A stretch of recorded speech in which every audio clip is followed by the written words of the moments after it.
Hello and welcome to MalleTALK. My name is Jim Bailey from MalleTALK. We are here to bring you insightful discussions with industry leaders. Tonight we have somebody really, really special. I'm very excited to introduce to you. This person is a pioneer, a true pioneer in percussion who's carved her own path, her own career. It's a remarkable journey that you're going to learn about. She's given us a much broader perspective on music, on percussion, served as a source of inspiration for many, particularly female percussionists, people of color. And this person has recently been inducted into the Hall of Fame. So without further ado, I am thrilled to introduce Valerie Naranjo. Valerie, Hello. hello, how you doing? Great, Jim. Thank you for having me. Absolutely. We also have another special guest here who's going to help kind of facilitate some questions, bring some more perspective. Cameron Leach. Cameron, what's going on, man? Nothing much. How you guys doing? Doing fantastic. Fantastic. So, as you know, this is conversational. This is something that's going to be inspiring, but boy, there's quite a story to tell here, Valerie. And I'm really, really intrigued in just kind of getting in just to learn a little more about what has brought you to today. And I know there's been quite a journey. Maybe go back to the beginning a little bit. Just talk about your humble beginnings in percussion. What got you interested? Kind of set that table for us, if you wouldn't mind. Thank you. Well, I have my community to thank. I'm from Southern Colorado, Native American. My dad is Southern Ute, and my mother has roots in the Navajo Nation. Very remote. Both of my parents were real lovers of music. My grandfather was a gifted string player and pianist, and so my father, grew up in that.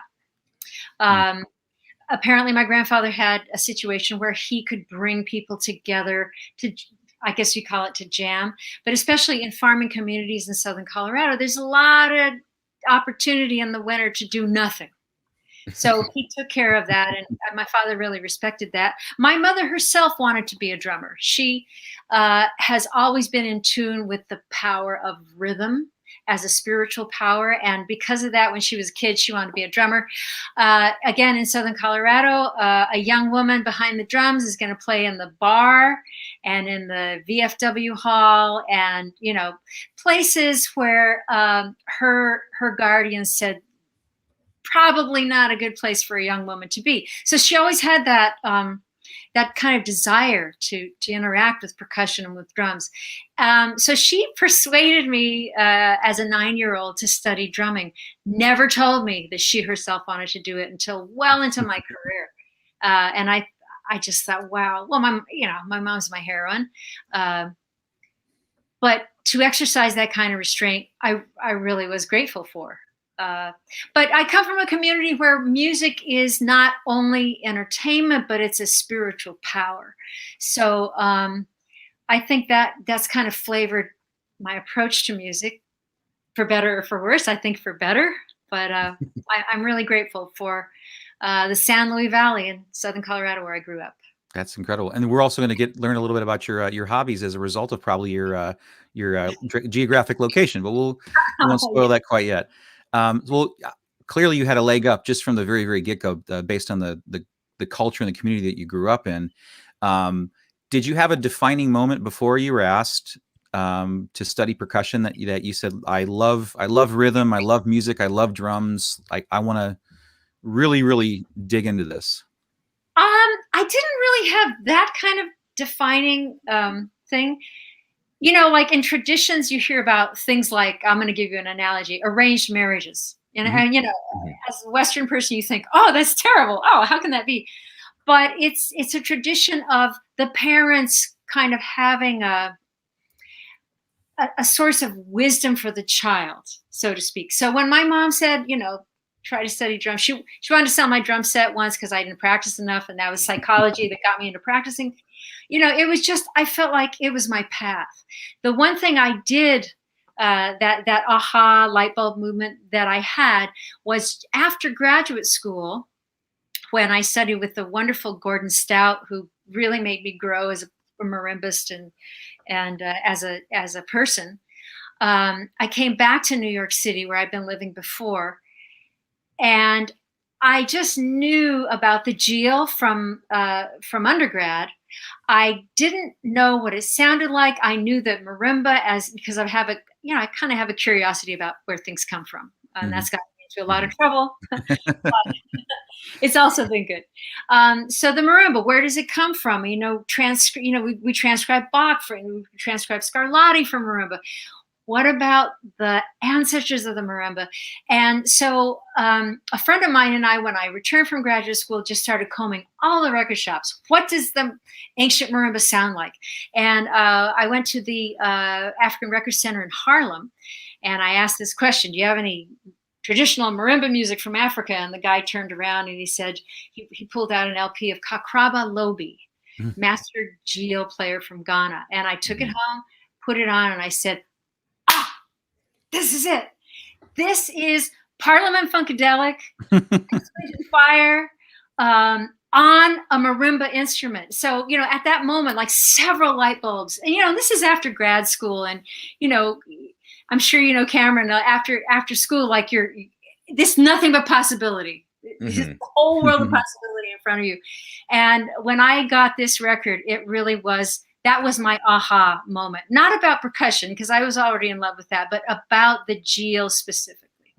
Now, you said his name was Kakraba Lobi. Is that correct? Uh-huh. And I want to get back to that. So Jim, make sure I remember to do that. But Valerie, we kind of skipped over something that I wanted to ask you about as a recent graduate student. Is what was the journey for you from childhood through high school? What was that leap to college like for you? I mean, for me, I come from Central Ohio. It's a very drumline heavy environment here in the Midwest. And so when I studied music, I just went into music education. That was the only thing I thought I could do with music until I found Eastman for graduate school and realized there's a world of possibility. Was there sort of like a broadening of your worldview when you went off and studied music? Oh, definitely. I come from a little tiny southern Colorado town where people, when they come, they leave. They can't stand the solitude. And people, when they leave, if you're born there, if they leave, they come back. Right. So going from southern Colorado to the University of Colorado Boulder to study with John Gall was like, I may as well have gone to another country. So that really broadened me. Unfortunately for me, or I don't know, things turn out the way they have to, but I just felt like I needed a different environment. And so I transferred to the University of Oklahoma.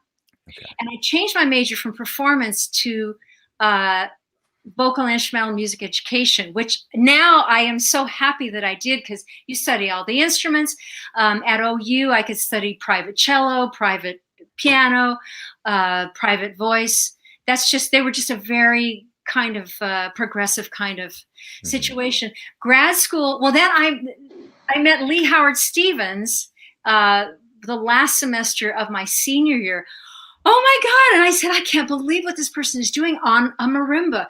Lee, can I study with you? Oh yeah, I live in Manhattan. So then pow, that was another big moment of breaking out of the Southwest and going to the East Coast. It was, studying with Lee was amazing. He's an amazing teacher and an amazing human being. And very compassionate and he's got a method that is rock solid. And, I was inducted into that method, so to speak. But I also, I got exposed to the loft scene in New York City, which is basically where, it doesn't exist quite that much anymore, but people who would get off of musicians who would get off their gigs would go to Soundscape, I think was one of my favorites. Yeah. Verna Gillis. And they would just meet. You never knew who it was going to be. You never knew what they were going to play. They didn't know what they were going to play. And I, sitting in those situations, I said, this is what music is. This is where, and then of course it was kind of people would come, they pay $3 and, that'd get you a little glass of wine or something like that. But it was about the community. And I said, I've got to move to New York. And so that brought me to the East Coast. And then from there, I went to graduate school. And really, by the time I studied with Gordon at Ithaca College, I pretty much knew I was going to live in New York, at least for a while. And now it'll be 40 years at the end of next month. Wow. That's incredible. I'm not that old. You are quite accomplished. So I think you earned every year. So one of the going back a little bit, we covered quite a bit of territory there. I wanted to talk specifically about, there's a lot of focus these days on just representation and just really including people in our art form, where we're including people wherever we can. Where what we can do here is within our art form, within our own community. And just wanted to get your experience growing up as first of all, a female percussionist, which still there's quite an imbalance of males in percussion, but also somebody of color. Can you just give us a little bit of perspective in terms of what your experience was there, and then if you think that that we're moving the right direction to start to create a little bit better balance within the community? I am like the fish inside the fishbowl, trying to look at the fishbowl, because where I grew up, actually, my first, I guess it was fifth grade band. Is that when we started band?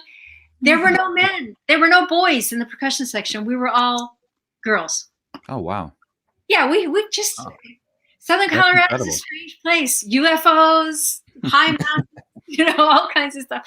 But not only that, I think in our community, to a more or less extent, there's always pop music in community, and that, which that's how I make my living. So I love it so much. But pop music is the commercialization of music that's kind of homogenizes people across the globe to a more or less extent. But in terms of live music and either traditional or what you would call folkloric music, there's no gender barrier. There was no, whether you're man, woman, non-binary, old, young. I remember there was a kid, and this was after I became an adult, but I sang with a Native American group, and we went back on the reservation in New Mexico, and I saw an 8-year-old boy named Tommy Talbert. And this child, he was about waist high, a really small boy with a really funky, probably third or fourth hand floor tom. He would sing, and he would go to school and tell the kids, "Hey, man, we got to learn these traditions." So, and he was accepted. This little boy, That's awesome. So there's that kind of feeling that I grew up with as a kid. That music is fabulous.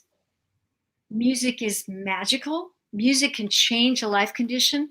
And if you're lucky enough to make a living, cool. If you're not, you can still have it as a profession, and you could be a nurse and come home and host jam sessions. Doesn't matter. Music is something that has to be in your life. Yeah, So I find it really interesting. I find it really interesting that I talk to non-musicians, and I don't know if either of you have experienced this or not, but they're like, "Well, I'm sorry, I don't play an instrument." It's almost like they're apologizing. No. And I have to remind them that, you know what, the reason I love playing music is because there has to be people on the other side of the stage. There has to be people that appreciates the dedication, the work, the thoughtfulness, the decisions that went into everything that you just saw in real time. And I think that's a beautiful thing. Yeah, it's true. I do have people that come up and say, "Oh, I don't have that. I don't have talent." I'm like, "No, whoa. Yeah. Of course you have talent. You may not feel like you have musical talent, but you have some kind of talent." And that's where the human exchange comes in, because we all need each other. I need the person who designed my shoes. Otherwise, my feet are going to get really sore. Absolutely. We all have a place, Absolutely. So I want to move a little bit further ahead. Before I do, anybody that's on the stream, reminder that you can chime in with questions at any time. We might not get to them right in that moment, but I'm keeping an eye on all the questions. Feel free to ask questions at any time. We'll also save a little bit of space at the end for a Q&A session if time allows. So, well, you are an absolute authority in West African percussion, and you lived in South Africa for a bit of time, and I would love to hear about your experience there. I mean, obviously, it deeply affected you as a person. So tell us about that. Do you have till 2 a.m.? I mean, I do. I'll try to be brief. I had that aha moment with Kakraba Lobi, and I said, I definitely have to study this instrument. So, after studying with some wonderful people here in the United States, none of whom played Geo. And Jil, by the way, is the ancient grandmother of the marimba. It's a pentatonic instrument with resonators, wooden bars. So I realized I had to, do what I could to get there. I was terrified because, you always hear this, or I had heard in my young adulthood, stories of people, that they'd get ill, they'd experience problems. The infrastructure in West Africa is not what it is in the Western countries. And oh my gosh, I might just turn around in circles and come back. But I was very, very fortunate to write to Kakraba. This was pre-internet. He agreed to take me on as a student. I went there. By the time I went, he had gotten a gig in Japan. So I never met Kakraba my first time, but I was taken to an international, meaning the 3 countries that espouse the Jil, Ghana, Burkina Faso, and Cote d'Ivoire. I was taken to a festival there by the council members and members of parliament who were on a state transport bus, because that's how you get up there, Right. go to the 1 annual festival of Jil. Dancing, singing, 3 days, 4 nights straight. It's called Kobine.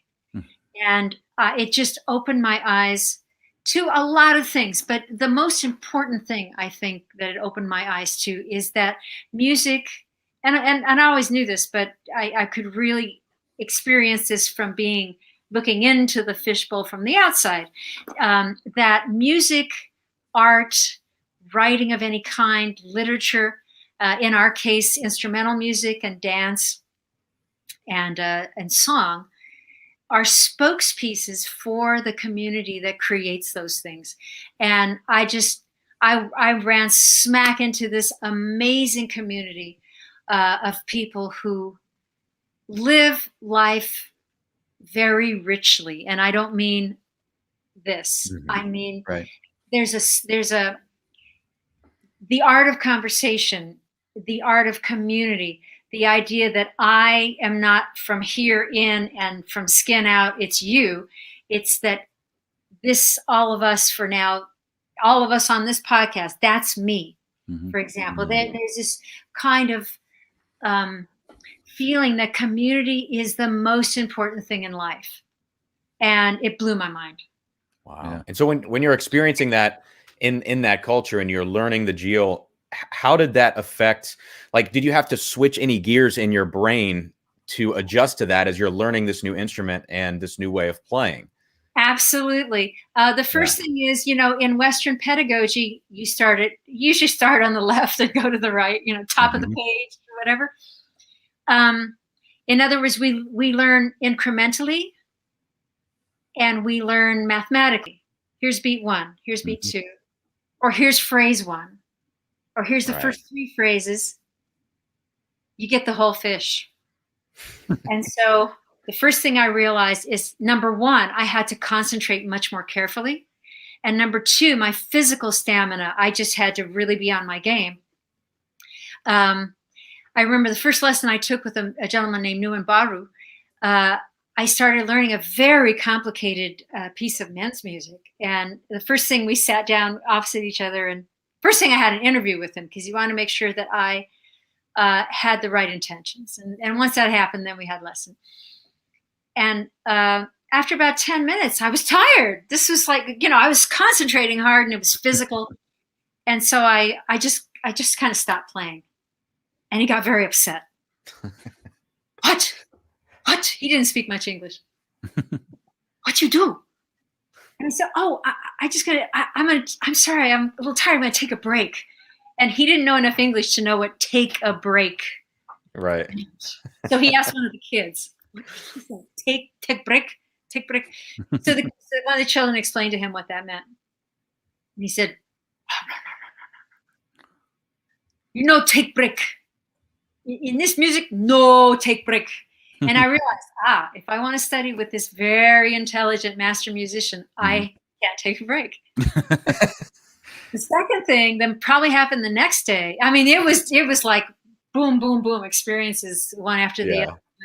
A day or two later, I was practicing something in front of him and I wasn't getting it. And then I said, Mr. Baru, I'm really bad today. And again, he said, what? And I said, I'm bad today. What do you mean? I said, I'm not playing well. No, you're not bad. You human being, and human beings are great. And, that's not much to say, but it blew my mind because I realized up to that point with my university training that I was putting a lot of judgment on myself because of and attaching it to my accomplishments. And that's one thing that West Africans don't do, right, by and large. It's like music is life, music is language. You would never criticize a child for mispronouncing mama. You'd say, oh, look, my kid's talking. Yeah, did you hear that? And in the same way, when you're learning that language, it's just nothing but joy and support and just passionate support. That has to be. It's really amazing. That has to be really freeing to shed that, to be able to focus on making music communal and making it spiritual as opposed to making it perfect. Absolutely. That's incredible. And the thing about master musicians, you study this instrument for many, many years before you are allowed to play funerals, for example, which are grand events, because it takes that much time to get the meta-dependent, outrageous technique. Mm-hmm. But it's never about technique. It's about a person's ability to touch another person's heart. And so it was just, I go there over and over and over again, but, and especially my initial experiences in the late 80s, just blew my mind. Yeah. So how long was that first stay, though? I'm curious, because you mentioned that Kakrabalobi was not there, and I bring his name up again because I saw that you've actually put out an album with him, I believe. Is that correct? Actually, 4 of them. 4, right? Okay. I was just digging through some things and listening to some different albums, but that's awesome, and so that name stuck in my head. But you said the first visit, he actually wasn't there. He's in Japan. How long was that first visit, and how soon after did you return? The first visit was 3 weeks and 3 days because I was between gigs, and I almost didn't go. I said 3 weeks and 3 days. What am I going to accomplish in that amount of time? But as it turned out, with all of the help of these amazing West African artists, and what they have what's called the Arts Council in Ghana, which was put in place by Kwame Nkrumah, who was the first post-colonial president. Just reflecting that, imagine if we had in the United States a Ministry of Arts. We have the Ministry of Defense, and we have the Ministry of Interior. If you had the Ministry of Arts that was just as important as those others, well, they have that in Ghana. And those people, when they met me, said, our job is to help you, so come along. Wow. Just amazing. Yeah. And speaking of Ghana, you've also performed with the National Symphony there. That had to have been like an incredible experience. Thanks to Dr. Andy Tierstein at NYU. I've been teaching now at NYU for 10 years, West African song, instruments, and dance.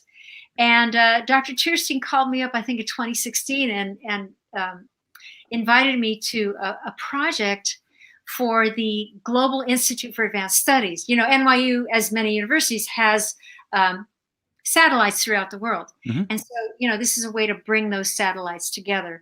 And one of the things that we did was visit the National Theater, which houses the National Symphony, the National Chorus, and the National Dance Company. And Andy had the forethought to bring in instruments. Brilliant. I mean, an amazing composer, an amazing academic, but also an amazing actor and performer. So he brought a violin with him, and he just started playing in the hall after we met the National Dance Company and their directors and had a really good time. And the members of the National Symphony came out. I didn't even know that the National Symphony still existed. So then we immediately started planning, okay, we're going to return next year. We already knew that. Let's perform together. And so I wrote for them, as did Andy. And then based on that, the symphony said, well, why don't you bring more things? And I happened to have had, at the time, like 7 concerti for Gilles and symphony orchestra. So for me, bringing Ghanaian music back to a Ghanaian orchestra, which is kind of, in the West, the symphony orchestra is like the powerhouse, highbrow organization, for a good reason, because I love opera and I love orchestral music. In Ghana, it's not quite that. So people are still like, symphony orchestra, Pretoria, yeah, but Ghana, you guys. And, they perform Mozart, they perform Telemann. But what they're best at is Ghanaian music, like those rhythmic concepts. It was, so I performed with them in 2018 and in 2019. And they're just one of the highlights of my life in terms of musical fusion, fusing elements and letting them be together. That's incredible. Now, when you were starting to study the instrument, I know we're kind of jumping all over date-wise here, but when you're studying the instrument and you go over there for the first time, you said you're between gigs. When you started studying it, did you ever think to yourself, okay, obviously something clicked and you said, I want to do this, but then did you start thinking ahead of that as to like, what is my goal with this? Like, where am I going to take this? Was that a thought for you, or did you just do and let things happen as they were going to come? I've been really lucky with music. Well, we percussionists, we play a whole bunch of instruments. Mm-hmm. So I've had the opportunity to be able to play in, I was actually playing in the house band of an amazing theater workshop called El Taller Latinoamericano, which is the Latin American workshop. That's Spanish for the Latin American workshop. And basically being a member of the house band, if someone came from Argentina and they had $1,000 check for you at the end of the rehearsal, you'd say, thank you very much. And you'd play the gig. And if the next person came along and they had no money at all, you'd say, thank you very much. And you'd play the gig. It was, for me in New York, a community where I could really kind of carry on the whole, so to speak, spiritual aspect, because music, and I'm not talking about religion. I'm just talking about the energies in music that really affect change. So I had that beautiful experience. I spent the first 5 years after grad school busking on the street. You have to make your rent, right? Yeah. And I met, the greater treasure of that is that I met so many incredible people. My SNL connection is kind of 5 times removed from playing in front of a church in the Lower East Side. My connection to Julie Taymor was pretty direct because Elliot Goldenthal, the wonderful composer that works with Julie. Julie is by the way, the director, the genius director of The Lion King, and many things. But I met Elliot, her partner and amazing orchestral composer, playing on the street. So you just never know what you think, what's going to come your way. And I've lost your question again. I'm so sorry. No. The question was just sort of like, did you have a plan? Because I think so many of us, we get out of school, even when we're in school, and it's like, what's the next step? How am I, what do I do? And we're trying to really think career driven wise. But it seemed to me like you're talking about such a community aspect of music that it almost feels like, at least from what you've said so far, that you weren't as concerned with that. You might have just been more concerned with making good music and learning and being a part of something. I was really lucky. Rent, my apartment, my husband, Barry Olson, who owns this beautiful Steinway B here, bones around me and percussion instruments. Our apartment, our first apartment, I think our rent was $230 a month. I don't think you can fill your gas up in New York for that much these days. I'm telling you. And New York was a little funkier back then. It wasn't, the buildings were falling down, but the community was definitely there. The ma and pop businesses. In terms of my MO back then is I would, I made a budget for the bills and, those are necessities and responsibilities. But then if my gigs didn't cover those things, then I would would busk. Mhm. And busking is a, you know, for me, it was like a double-headed coin. I made enough financially to keep afloat, but I also just made these amazing connections with people, because when you put yourself out on a street corner, you never know who you're going to meet. Right. It'll be anybody. It'll be a cranky person who says, "What are you doing here?" You know, and then it'll be a composer who says, "Oh, can I come over to your house and learn about this instrument?" You know, and so I kind of just I felt like, and I'm very focused on an Eastern spiritual practice that just says trust. Right. If you trust, you're okay. And also my Native American background. If you trust, you're going to be okay. If you have a big bowl of beans here and there's a famine and your next door neighbor is starving, give half of it to your next door neighbor. Don't keep it yourself, because you're gonna be okay. If you keep it yourself, on the other hand, it's gonna rot. You know, I could tell you stories like that. You know, just to say that if you trust, the universe is going to help. And I had wonderful friends and wonderful musicians around me that I could trust and that I did trust. So that's what, you know, when I talk to my students sometime, and they seem kind of anxious about what's going to happen after school. Yeah. I have to remember that, you know, because I remember going out on the street sometimes and, you know, having my tip jar stolen. Bummer day. Yeah. Speaking of your students, I can only imagine what an incredible teacher you are, just given the patchwork that you've kind of put together for yourself of incredible experiences and perspectives. But for those that maybe not know or haven't studied with you, could you talk a little bit about how all of these incredible experience, like one of these experiences is a life-changing experience, and we've went through about 10 or 12 back and forth. How have all these things that you've experienced in your life, people you've met, ensembles you played, cultures you studied, how have they affected how you teach today? Well, first of all, I think I try to do what the wonderful Kakraba Lobi, for first and foremost, Adam Adrame, whom I met in South Africa. He's actually from the Ivory Coast, an amazing djembe player. And those teachers that I had, Lee Stevens, to a lesser extent, because I didn't study with Lee for years and years and years, but a couple of years, and were you know, shapeshifters for me.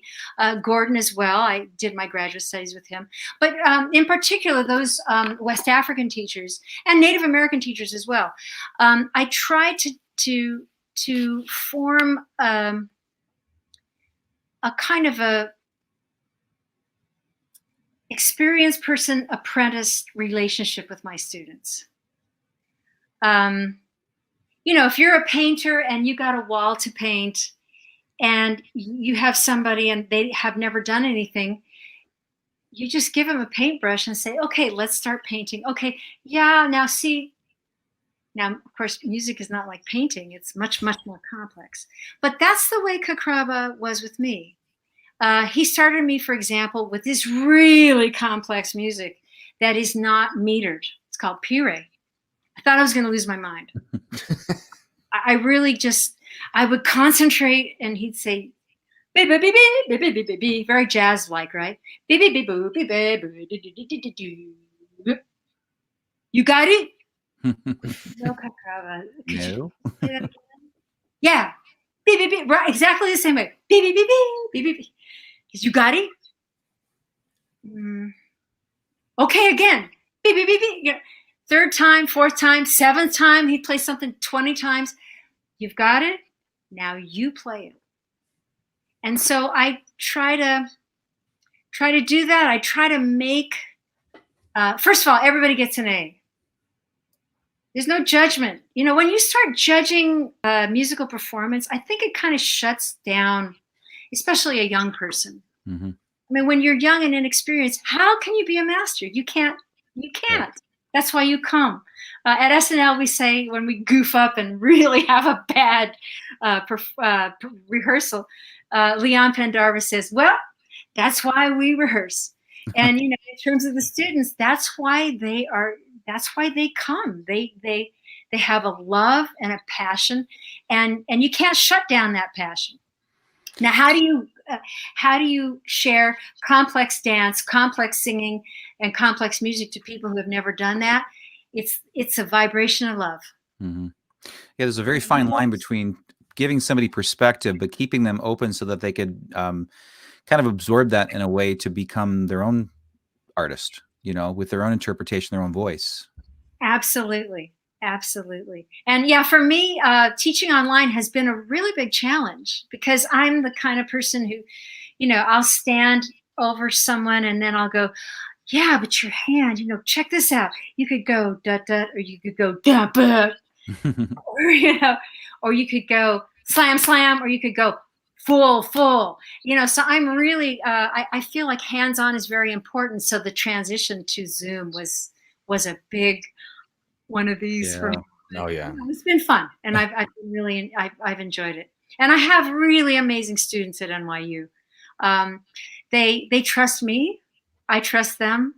There's got to be a bond of trust, and I'm just enheartened by what they do. They just I think when there is that trust, as there is in West African pedagogy, it's just amazing. You see these little children who can just tear it up. And you think to yourself, well, I used to ask my first journeys, I'd say, do you have any kids music? Because I was teaching in the Lower East Side in an elementary school, like in an artist program. So I wanted kids music. So I'd round up the kids and I'd go, show me any kids music. And they would play this complicated stuff. And then I would ask, how did you learn that? What? And they'd say, one little boy said, God. And I said, yeah, okay, I get it. Yeah, I get it. I'm with you. But tell me, did God send anybody to teach you that piece of music? No, it just came. Well, I think what the child was trying to tell me is that there's a sense of osmosis. It's kind of like, you remember when we were children and you said, I pledge allegiance to the flag. I remember in first grade, we learned word for word. Mm-hmm. So by fourth grade, you could recite that. Yeah. Without even thinking about it. Well, that's how children learn music. They listen to their elders over and over and over again. And so I try to bring that kind of osmosis. We do use at NYU cheat sheets, getting back to the point of students. Mm-hmm. Because I give them a lot of information, and memorizing all of that is really tough. But we try to build a community. I try to do that because everywhere in the world I've ever been, I think the places that are happiest are the places that have community, where people aren't afraid of each other. Yeah. So I take it your approach teaching at NYU is similar to you've taught at the Lee Stevens camp for a number of years before. You're teaching this year, but you've taught in years past. Is that, that's a very specific kind of camp. It's got a kind of a specific purpose, but I imagine you can't take the Valarie out of Valarie. So what has that camp been for you, and what can we expect this year? Well, first of all, it's my opportunity to give back to the mentor, Lee Stevens, who brought me to New York. So for me, it's always just pure joy. And I've had some actually very long-term students who've come out of those camps, and wow. That's been very gratifying for me. Well, I'm going to demonstrate some things, and we'll do some, virtual singing, and we'll just do some things straight from. We're going to shoot straight from the hip. We're not going to use written music. We're going to go straight from the ear to the keyboard. And that's always fun. I think it always, for people who haven't done a lot of that, it's an eye opener. And it always makes me feel very happy to hear what happens.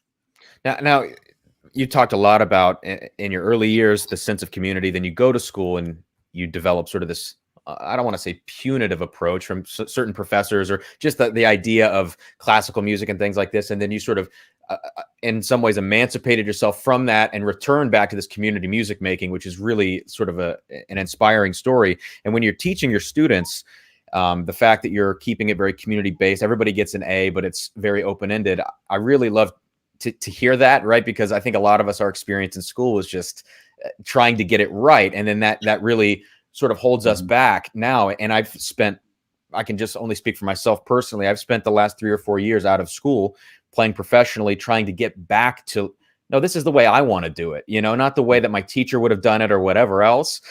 So that's really cool to hear. Now, I had a question about when you're teaching your students, do you think it's more important as a teacher to enable your students to have a diverse set of skills, or to train one thing at an incredibly high level? Like, what is your approach to teaching, and how do you kind of coach your students through that idea?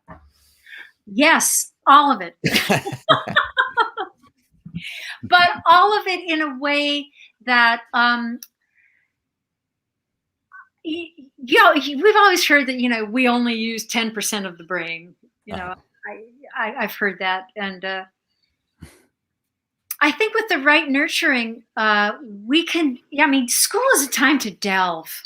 Mm-hmm. And so in my, and I am only, I'm a professor of West African music. I mean, there are other teachers in the very diverse NYU Steinhardt program, percussion program. But what I hope is that everybody can dig in as much as they can, really work hard, and then make the decisions based on having a rich experience. Mm-hmm. So, no, not everybody's going to be the star djembe player. Some people would generate in that direction. Not everybody's going to have the voice that a particular great singer has. Not everyone will have the coordination to dance like a star. And mind you, all these percussionists, out of probably about 5% of them have ever danced before my course. Mm-hmm. But everyone just digs in and does their best. And I think I try to take away the pressure that, although I can be really strict, because a language is a language, and you don't say, hello, you say, hello, how are you? That's just the way it's done. But once you can express yourself, then you're okay. So I try to make it as rich an experience as possible, and as loving an experience as I can. And then, if that means tough love and getting a little strict sometimes, that's okay, because I know that, like, for example, my first djembe teacher, Tony Francis, was super strict. I could only tones, basses, slaps, and taps for about a month. Hmm. There's another time I thought I was going to lose my mind. I'm like, Sangha, that was his traditional name. Sangha, when are we going to do rhythms? Let me hear you slap. Not ready. Nope, not ready. Next week, maybe. Let me hear your bass. Polite. That's called tough love. yeah, but that tough love really, when it's needed and it's applied, it can make us grow as musicians. Yeah, absolutely. So there's a question that's come in. I'm going to blame it on Joshua Simons, who is obviously going to honor you here very soon. I'm going to put the question up on the screen. SNL fan question. Favorite host, musical act, skit. Joshua, just know that I had already warned her, as a lifelong fan of Saturday Night Live, that I was holding back all of my my Saturday Night Live fandom. So I'm glad you asked this question. Favorite host.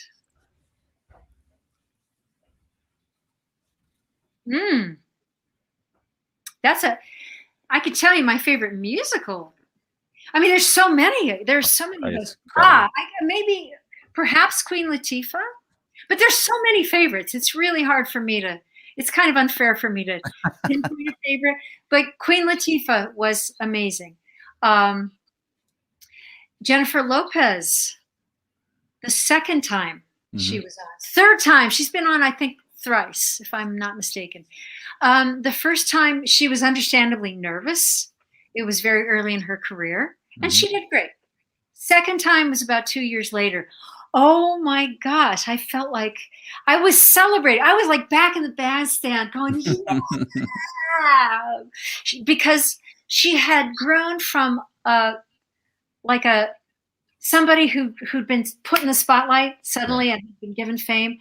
I felt like in 2 years she had embraced what it means to be an artist, in the sense that Kakraba Lobi is an artist who serves the community. So that was amazing for me. My favorite musical guest, Tina Turner, by far. That was very early in my tenure at SNL, but she was performing live. I think she might have been in her late 50s, and her backup singers were in their early 20s. And I was standing at the edge of the stage watching her give those performers a run for their money. She was pure joy, life-giving, life-affirming rock and roll. That's awesome. Yeah. Gosh, who else? Prince. I had the privilege to see Prince less than a year before he passed. May his soul rest in perfect peace. And you know, my impression, I was just standing, because I always watch the guest bands, no matter what. You know, no matter what I think they're going to be like, there's always something to learn from another musician. And I have the front row seat. Wow. And I remember just watching him and just looking at his face and saying, wow, he looks so healthy and so young. So, oh my gosh, what a shock. But you know, even at the end of your life, if you're someone like Prince, or the one who's formerly known as Prince, you can still give that real life affirming connection to your audience. Yeah.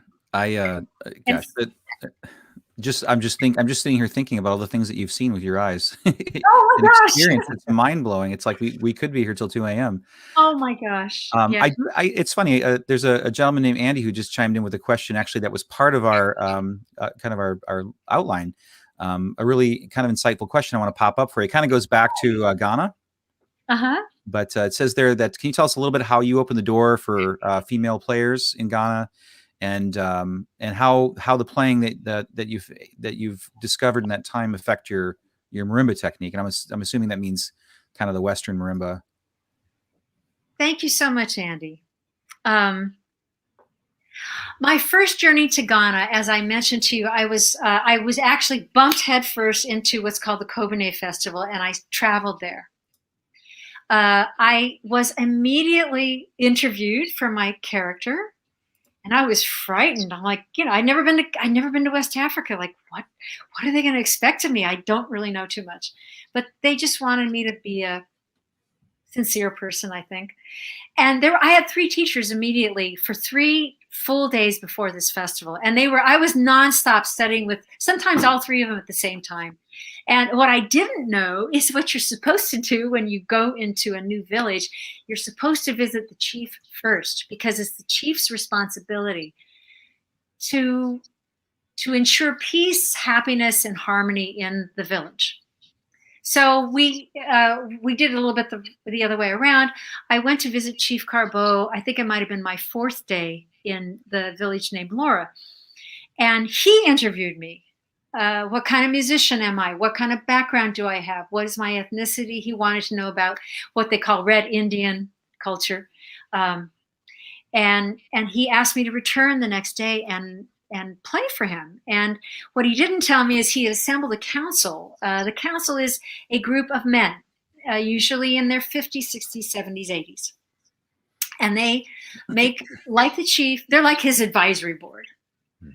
And he asked me to play, and you know, I played, and Chief Carbo got up and danced. Now, I didn't know that chiefs aren't supposed to dance unless it's like some very big statement. So he got up and danced, and as soon as I stopped playing, there was bedlam in the Dagar language. So I didn't know what was going on. I thought I didn't play well enough. What they were debating was we have these two ancient traditions here in Laura and in this part of our world. If a stranger, meaning a new person, comes, you must help them because they are building bridges for you.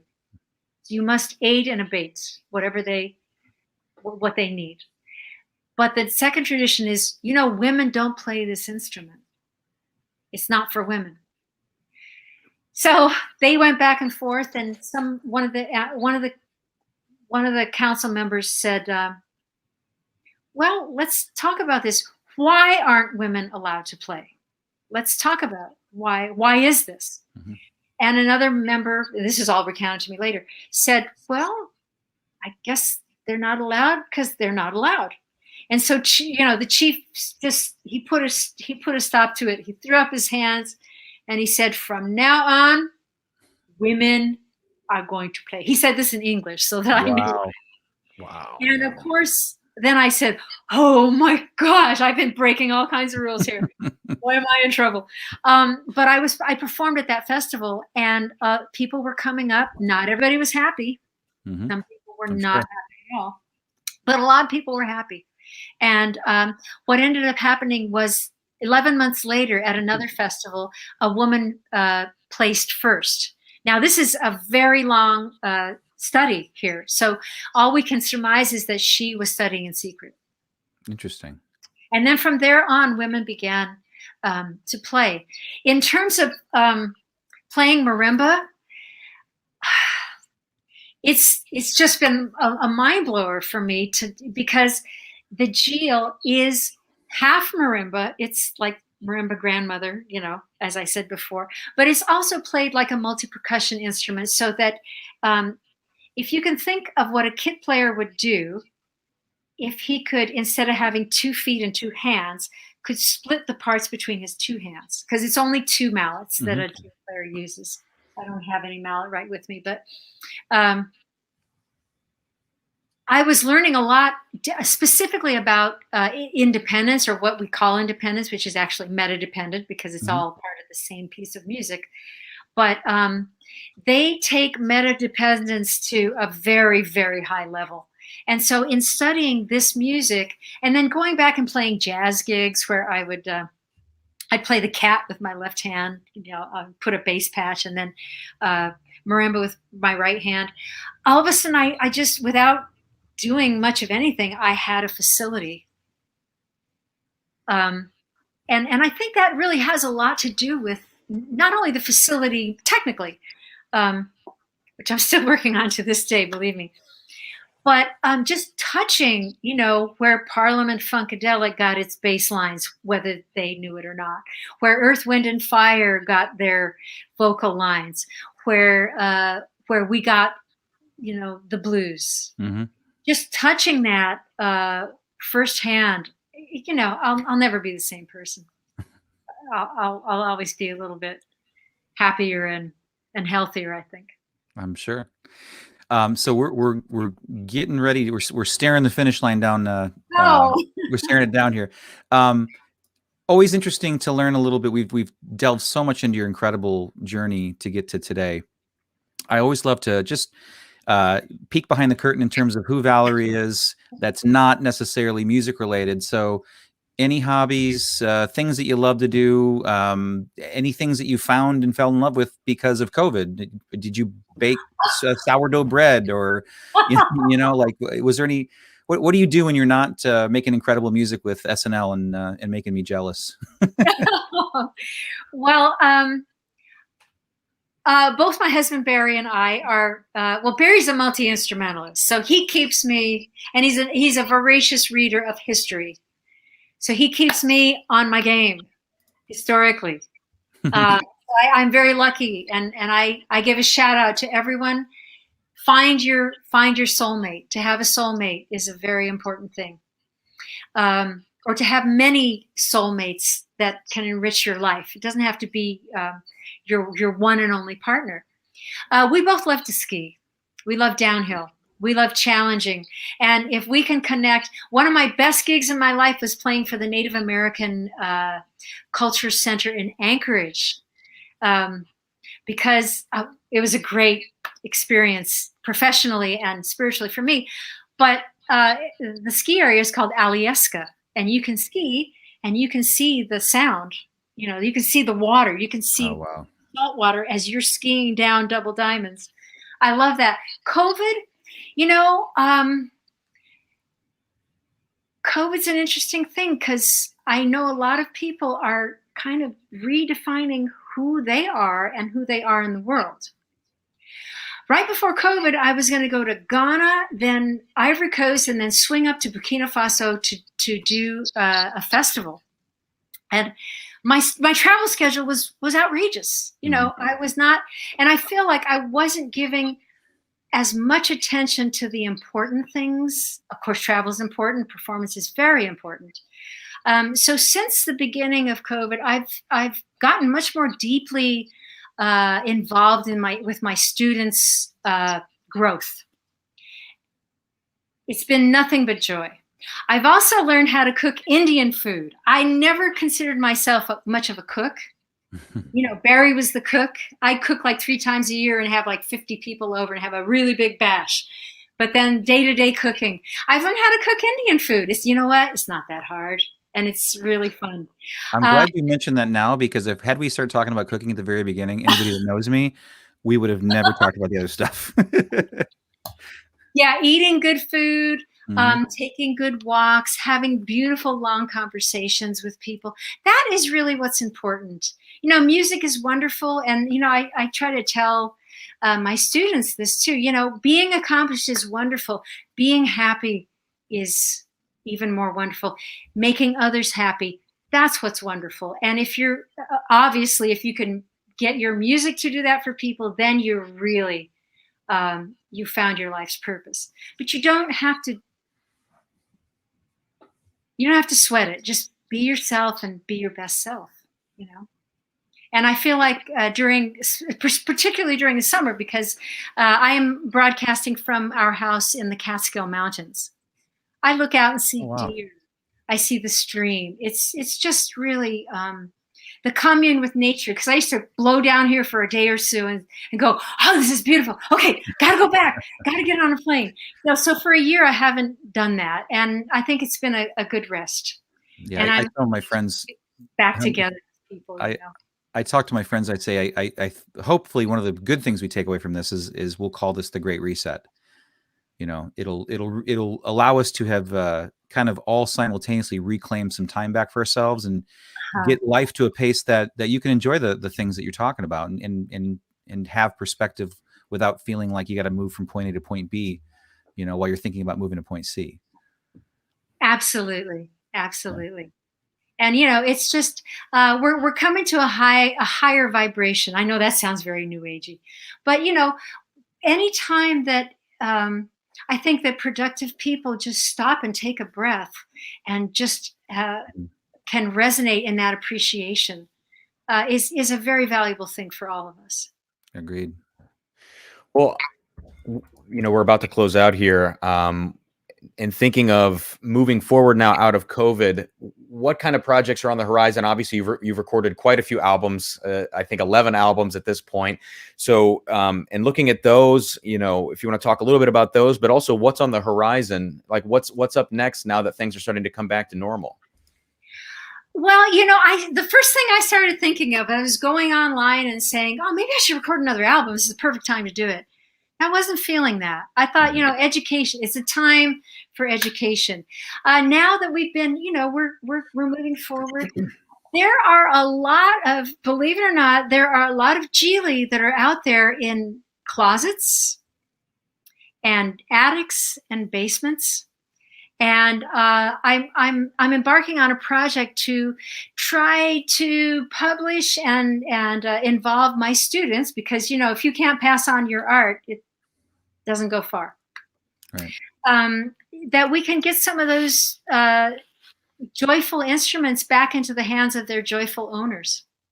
So, without getting too specific about it, is just to be able to have, at the moment, a Zoom teaching platform, And to get those hundreds of beautiful, remember I told you I was asking kids about beginner music. I finally did get some good beginner music, a whole nice collection of it, to get it published and to get it so that we can start learning about each other's music. I think music's a great way to learn about the other side of the world, especially for at this time when divisiveness is, if you're not careful, you get caught up in all that kind of who's thinking what about whom. Well, once we learn about each other on some level, we create that vibration, and it's got to be technical. There's a lot involved in doing the recordings and the publications and things like that. But that's kind of the way I'm thinking right now, because I've been blessed with going around the world. I've never been to Antarctica, not yet, but every other continent, having, gigs that I really feel are lovely. I think, there's just another direction that I'm going to go with things. Of course, you're going to have to throw me out of SNL on my head.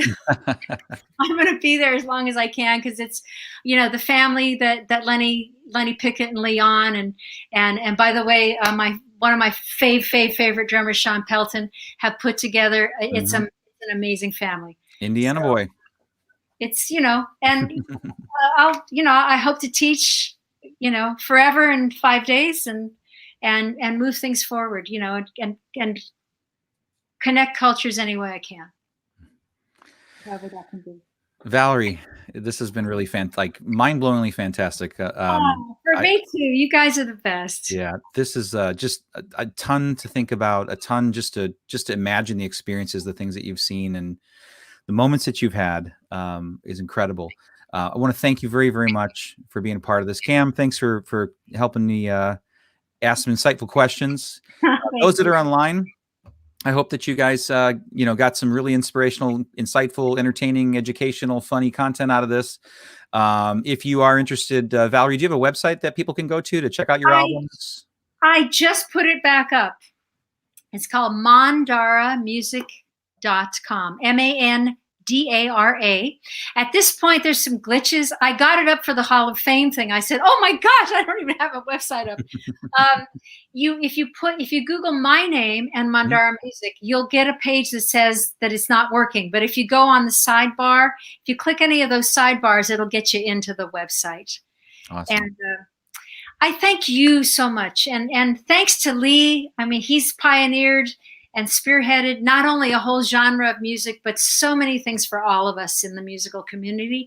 And I thank you both for being, my comrades, and for moving things forward. I really, giving me the opportunity to do this. Thank you ever so much. Thank you. Yeah. Thank you. Well, for those of you that have tuned in, thank you guys for staying around. And I look forward to bringing you another one of these next month. Valerie, thank you very much. Cameron, thank you guys very much. Thanks. Bye-bye. Ciao.